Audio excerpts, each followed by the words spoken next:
Breaking చూస్తూ ఉన్నాము. ఉద్రిక్తతల మధ్య జీహెచ్ఎంసీ సమావేశం కొనసాగుతోంది. సిటీలోని సమస్యలపై మేయర్, కమిషనర్లను బీజేపీ, ఎంఐఎం కార్పొరేటర్స్ నిలదీశారు. సమస్యల పరిష్కారం కోసం టైం లిమిట్ పెట్టాలని డిమాండ్ చేశారు.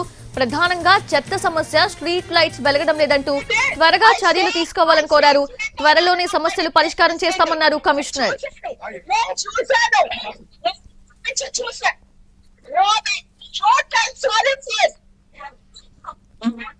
ఉదయం నుంచి జీహెచ్ఎంసీ సర్వసభ్య సమావేశంలో రసాభాస నెలకొంది. వాయిదాల పర్వం కొనసాగింది.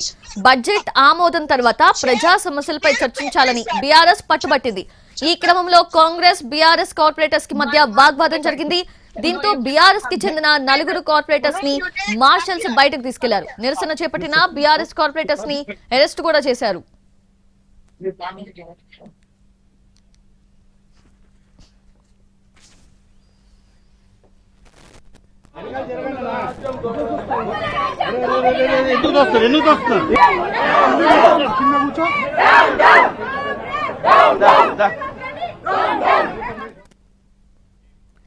అది జీహెచ్ఎంసీ సమావేశం ఉద్రిక్తతల మధ్య కొనసాగుతోంది. సిటీలోని సమస్యలపై మేయర్, కమిషనర్లను బీజేపీ, ఎంఐఎం కార్పొరేటర్స్ నిలదీశారు.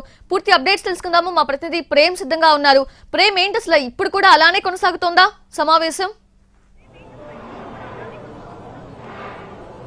థ్యాంక్ యూ సౌజన్య. ఈరోజు ఉదయం నుంచి కూడా జీహెచ్ఎంసీలో నిర్వహించినటువంటి సర్వసభ్య సమావేశం రసాభాసగా కొనసాగింది. అయితే ఈ రోజు ఏదైతే ఈ యొక్క సమావేశంలో భాగంగా అటు కార్పొరేటర్లు అంటే ముఖ్యంగా బీఆర్ఎస్ కావచ్చు, అలాగే బీజేపీ, ఎంఐఎం కార్పొరేటర్లతో పాటు అటు కాంగ్రెస్ కార్పొరేటర్లు కూడా పాల్గొన్నటువంటి ఈ యొక్క సర్వసభ్య సమావేశంలో ముందుగా ఏదైతే బడ్జెట్ పైన చర్చను మొదలు పెడదామని చెప్పేసి ఏదైతే మేయర్ ప్రకటించిన తర్వాత కూడా అటు ముందుగా ఈ యొక్క బడ్జెట్ పైన కాకుండా కూడా ముఖ్యంగా ప్రశ్నోత్తరాలకు సంబంధించినటువంటి అంశాన్ని కూడా తెరపై తీసుకొచ్చారు. ముందుగా క్వశ్చన్ అవర్ ని నిర్వహించిన తర్వాత ఈ యొక్క బడ్జెట్ పైన డిస్కషన్ చేయాలని చెప్పేసి కూడా అటు బీఆర్ఎస్ కార్పొరేటర్లు కూడా తెలియడం జరిగింది. అయితే దీనికి సంబంధించి మేయర్ కూడా ససేమిరా అనడంతో అటు ఏదైతే బీఆర్ఎస్ కార్పొరేటర్లు కూడా మేయర్ పోడియం దగ్గరికి వెళ్లి నిరసన వ్యక్తం చేసేటువంటి ప్రయత్నం కూడా చేశారు. అయితే ఈ ప్రయత్నంలో భాగంగానే 2-3 సార్లు వాయిదా పడినటువంటి ఈ యొక్క సభ కూడా ఆ తర్వాత తిరిగి ప్రారంభించారు. అయినప్పటికీ ఈ యొక్క బీఆర్ఎస్ సంబంధించినటువంటి కార్పొరేటర్ల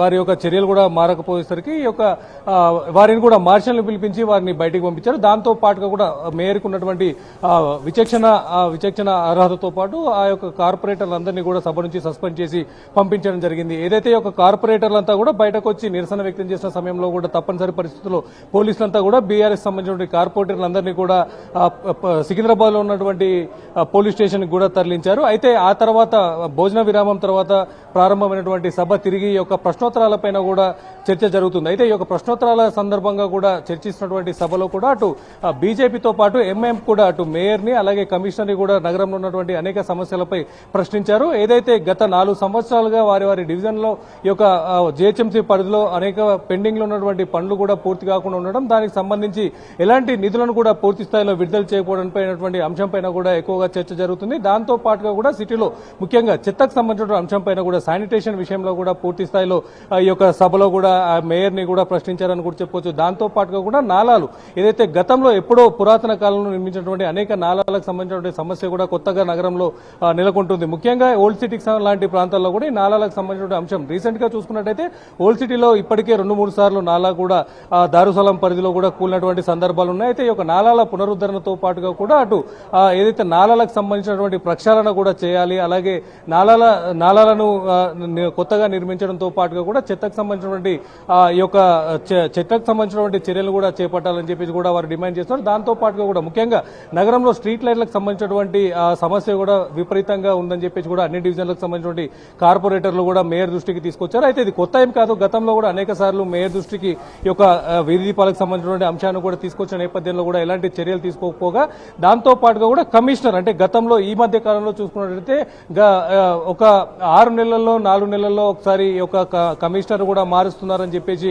కార్పొరేటర్లు కూడా ఆరోపణ చేస్తున్నారు. అంటే ప్రతిసారి ఈ యొక్క కమిషనర్లు మారినప్పుడల్లా వారి యొక్క వినతి పత్రాన్ని కొత్త కమిషనర్ కి తీసుకొచ్చి ఇవ్వడం, ఆ సమస్యని వాళ్ళు పెండింగ్ లోనే అంటే దానిపై పూర్తి స్థాయిలో విచారణ చేసి పూర్తి చేసేలోపే కమిషనర్ మారుతున్నారు, ఆ సమస్య అలాగే పెండింగ్ లోనే ఉంటుందని చెప్పేసి కూడా అటు బీజేపీ కార్పొరేటర్లు కూడా పూర్తి స్థాయిలో ఆరోపణలు వ్యక్తం